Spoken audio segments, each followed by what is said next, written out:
Though Universal has a fairly good track record of making new attractions, as we all know, they are capable of making mistakes. Yet, sometimes, Universal, despite their flaws and missteps, is able to stumble upon a pot of gold. As is the case with WaterWorld, a live Sea War spectacular at Universal Studios Hollywood. With its incredible stunt work, unique setting, and expensive pyrotechnics, it may be hard to believe that this show should have never even existed. You see, in the 90s, Universal was experimenting with a new theme park strategy. A strategy which involved developing new attractions based on upcoming movie franchises. Of course, the idea being that Universal would be able to take advantage of the initial success of movies that just recently come out by having a new theme park attraction ready to go shortly after the movie's release. The first major project they experimented this with was with Jurassic Park, a movie franchise that Universal was very confident in. 65 million years in the making. Jurassic Park. And let's be honest, with Steven Spielberg as your director at the height of his powers, it's kind of hard not to be confident. And with starting work early on what would eventually become Jurassic Park the Ride at Universal Studios Hollywood, Universal was able to take advantage of the initial hype that Jurassic Park did inevitably build up, even though it did take Universal still 3 years after the movie came out for the ride to open.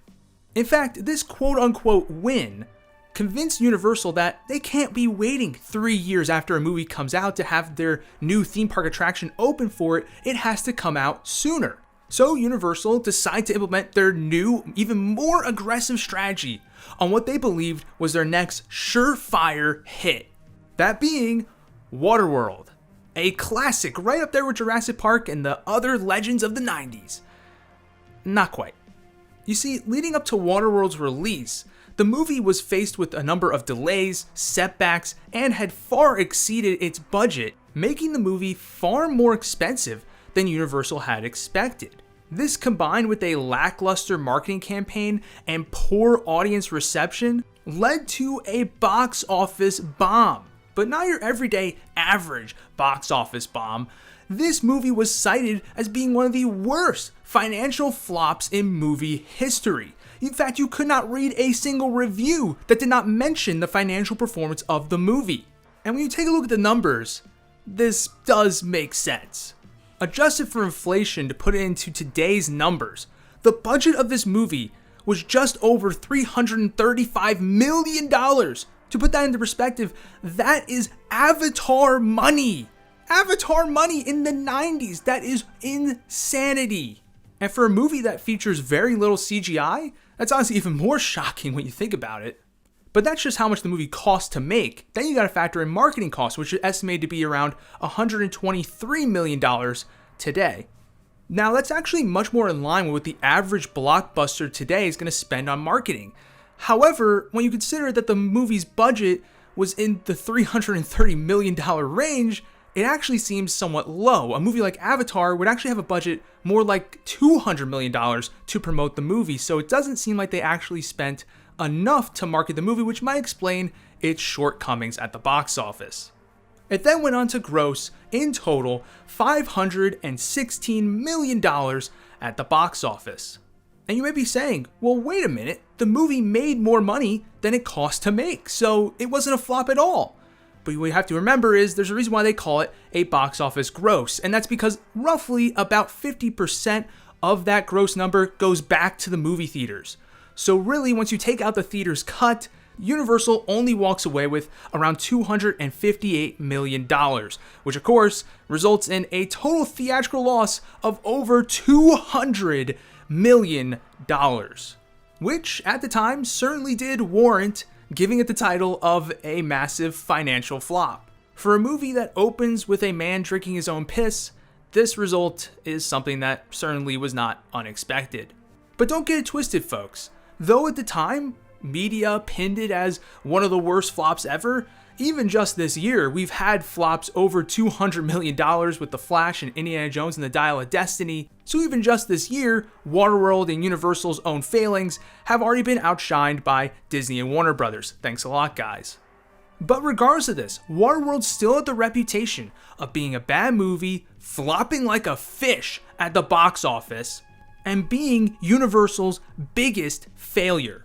But the pain doesn't stop there for Universal, as just a few short months after this movie's released was the planned opening of a new WaterWorld attraction at Universal Studios Hollywood, which obviously at this point was way too far along into construction and production for Universal to put the kibosh on without losing even more money and putting more zeros onto that already huge number that they lost from the movie directly. Meaning that Universal had no choice but to grin and bear the fact that they were building a permanent shrine, at the very least for 5 to 10 years, of their greatest failure right in their backyard, right next to where they are currently filming their next movies and TV shows in the backlot, serving as a reminder to the studio of their mistakes and a reminder to the guests visiting the theme park that, hey, this prestigious studio that you're visiting, guess what? They're idiots. So yeah, WaterWorld opening as a show at Universal Studios Hollywood was already the first time it defied all logic, because there's no way that any theme park, nonetheless Universal, would open an attraction based on a property that just lost $200 million at the box office. There's no way you would ever open up a ride that was based on... no. Surely, no. But that's just like a one-time thing. It would never happen again, right? Okay, listen, just because other people are doing it does not make it a smart decision. Obviously, Universal would never open a new attraction based on a movie that was a financial flop and nobody really liked. Unfortunately, however, thanks to Universal's groundbreaking new strategy, that was the situation that they found themselves in. So Universal really just had to hope and pray that this show could stand on its own 2 feet. Because certainly, the WaterWorld branding was not only not helping it, but it was probably actually actively hurting its chances of being a success. Luckily for Universal, it did a little bit better than just stand on its own 2 feet. The show ended up being a smash hit. Despite the show's plot picking up right where the movie left off that either many people did not like or have never seen, ultimately the audience was like, "We do not care." And was ultimately able to really enjoy the show simply because the stunt work was amazing, with many stunts directly based on stuff that happens in the movie. So, hey, in a sense, if it wasn't for WaterWorld, we wouldn't get stunts like people coming up from underneath the water on jet skis, presumably out of nowhere, or people launching out of a tunnel on a water ski. These are things you actually have to thank WaterWorld for bringing to the theme park stunt show space. Not to mention the incredibly unique and interesting set design of the show. And of course, the mind-blowing, mind-boggling moment where a giant plane crashes through the side of the set and lands in the water, splashing down right in front of guests. For the almost 30 years this has been at Universal Studios Hollywood, this continues to amaze guests even to this day. Now, it's certainly not a perfect show. There's a weird moment in the middle of the show where the characters are just talking for a little bit, and it's like supposed to be funny, but it's honestly not. Oh, my boyfriend is so dreamy. Which is honestly surprising, because Deacon, the main villain in the movie, is actually surprisingly funny. He has a lot of really great one-liners, and in the show, he pretty much has no good one-liners. They're all super generic and, quite honestly, borderline cringe.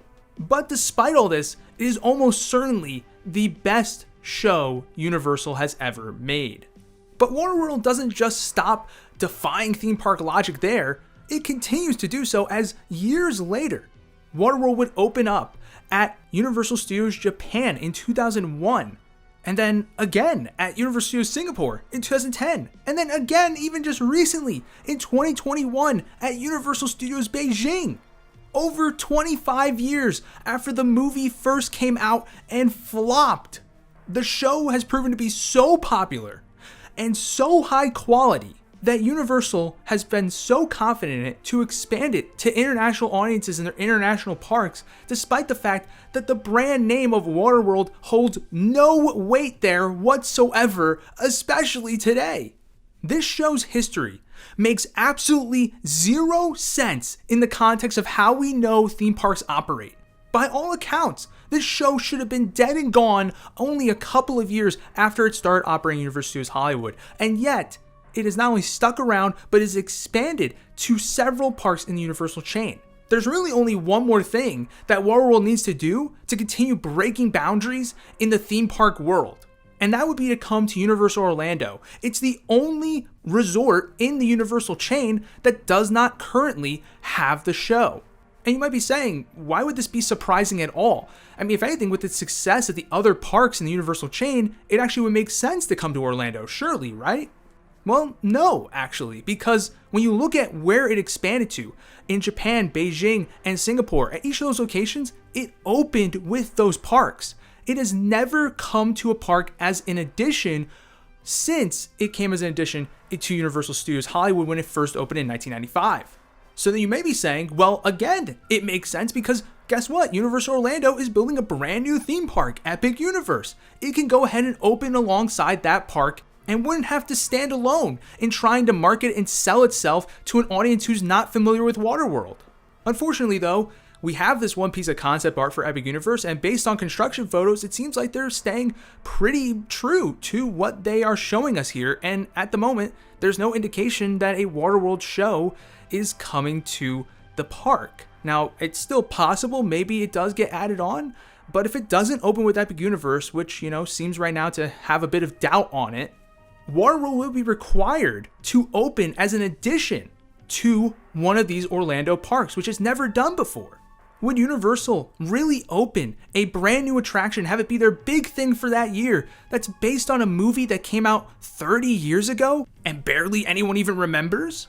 You see what I'm saying? If Universal were to do that, it would once again defy all theme park logic. I don't think it's impossible, but man, is it a long shot. But you know what?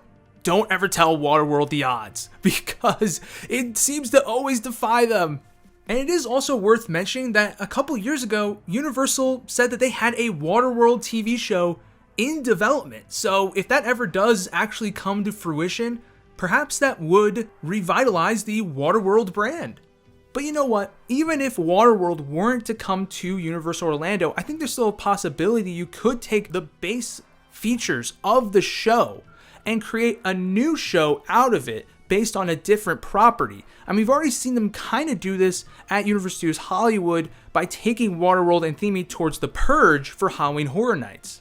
So some quick ideas, Universal could theme it towards Jurassic World, put it where Camp Jurassic is right now, put some people in dinosaur costumes in the show. It could work.